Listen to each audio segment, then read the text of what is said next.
সেটা কি x অক্ষ এটু কি আছিল y অক্ষ এনেকুৱা ডায়াগ্ৰাম আগত পাইছিলা নাই তো মূলবিন্দু এটু কোৱা হয় টোটালি y অক্ষ সে 0,2 এই বিন্দুটো কোন পিনে থাকিব চোৱাচোন সাপোজ এবোৰ কি 1 2 3 এবোৰ কি 1 2 3 সো এই বিন্দুটো তোমাৰ ক'ত থাকিব 0,2 0 মানে x স্থানাঙ্ক ইয়াৰ পৰা ইফালে নাযায় ইয়াতে আছে আৰু 2 2 মানে ইয়াতে তোমাৰ কি এইটো হ'ব নাই এটো কি হ'ব 0,2 এই 0,2 বিন্দুটো ক'ত আছে y অক্ষত এবাৰ সে তোমাৰ 1,2 সোৱাচোন এই বিন্দুটো কোনো y অক্ষত থাকিব নেকি 1 1 মানে এটা আহিব 1 2 2 মানে কি ইয়াতে হ'ব নাই তো এটো কি y অক্ষত থাকিল y অক্ষৰ ওপৰত থাকিবলৈ হলে x ৰ স্থানত তোমাৰ কি হ'ব লাগিব 0 অৰ্থাৎ এটো কোৱা হয় y অক্ষৰ ওপৰত থকা বিন্দুৰ স্থানাঙ্ক 0, y স্ট্ৰাকচাৰ হা এইটো আৰহিৰ বিন্দুবোৰ তোমাৰ হৰাই ক'ত থাকিব y অক্ষৰ ওপৰত থাকিব ক'ত থাকিব y অক্ষৰ ওপৰত থাকিব আৰু তুমি যদি কোৱা যে x অক্ষৰ ওপৰত থকা বিন্দুৰ স্থানাঙ্ক তেন্তে কি হ'ব x, 0 x ৰ কিবা কিবি মান থাকিব ইয়াত কিবা কিবি মান থাকিব কিন্তু y স্থানাঙ্কৰ ঠাইত তোমাৰ কি হ'ব 0 তেহে তোমাৰ হেই বিন্দুটো ক'ত থাকিব x অক্ষত থাকিব এটা বুঝলা x অক্ষত থকা বিন্দুৰ স্থানাঙ্ক কি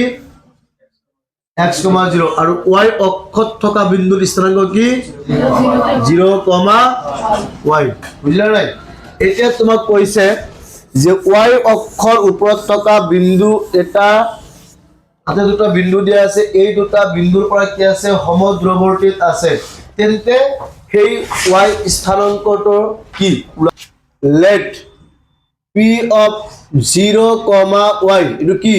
y অক্ষ থকা বিন্দু আমি তো অলরেডি বুঝিলো না y অক্ষ থকা বিন্দু কেনেকুৱা 0, y সো ধৰিলো কি p of 0, y কি ক'ব পাৰি তেনে যদি এই বিন্দুটো এই দুটা বিন্দুৰ পৰা সমান্তৰত আছে তেন্তে কি হ'ব AP আৰু কি হ'ব BP কি সমান এৰ আগত যেটো বিন্দুৰ মাজৰ দূৰত্ব আৰু এই দুটা বিন্দুৰ মাজৰ দূৰত্ব কি হ'ব সমান অৰ্থাৎ আমি লিখিব পাৰি কি AP = BP implies of AP সূত্ৰটো বহাই দিয়া √AP এই দুটা কি হ'ব 6 - 0 whole square plus 5 - y whole square equal to √BP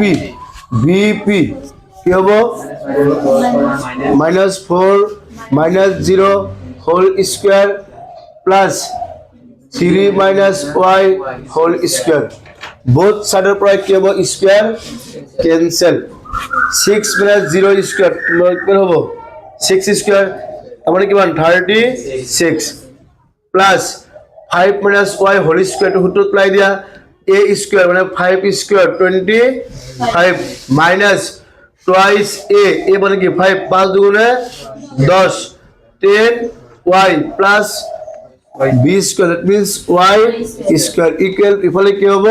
-4 ৰ পৰা স্কয়ার মানে কি হ'ব 16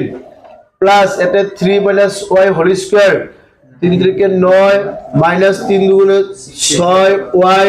প্লাস y স্কয়ার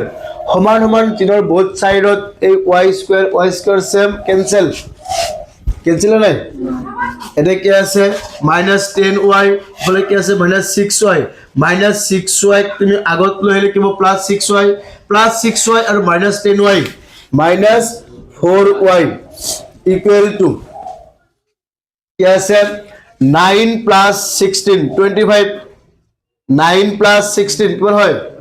25 a25 আৰু a25 কি ক্যান্সেল গম নাপায় 9 + 16 কিমান হয় +25 আৰু সমান সমান ইফালেও +25 সেম আছে এইখিনি আৰু এইখিনি কি টোটালি ক্যান্সেল দেখি থাকিল 36 কি প্লাস a2 কিফালে লৈ যাম কি হ'ব -36 আৰু তো নাই মাইনাস ক্যান্সেল 4 যাব 36 ত 9 টাইমস না therefore y = কিমান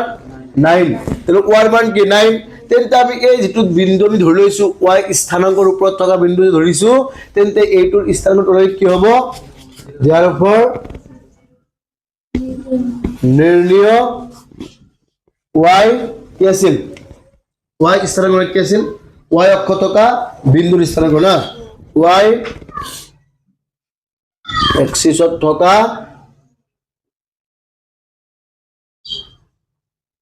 বিন্দুৰ স্থানাঙ্ক ইকুৱেল কি আছিল 0, y সো প্ৰথমে কি 0, y y মানে আমি কিমান পাইছো 9 এ হল 9 এটো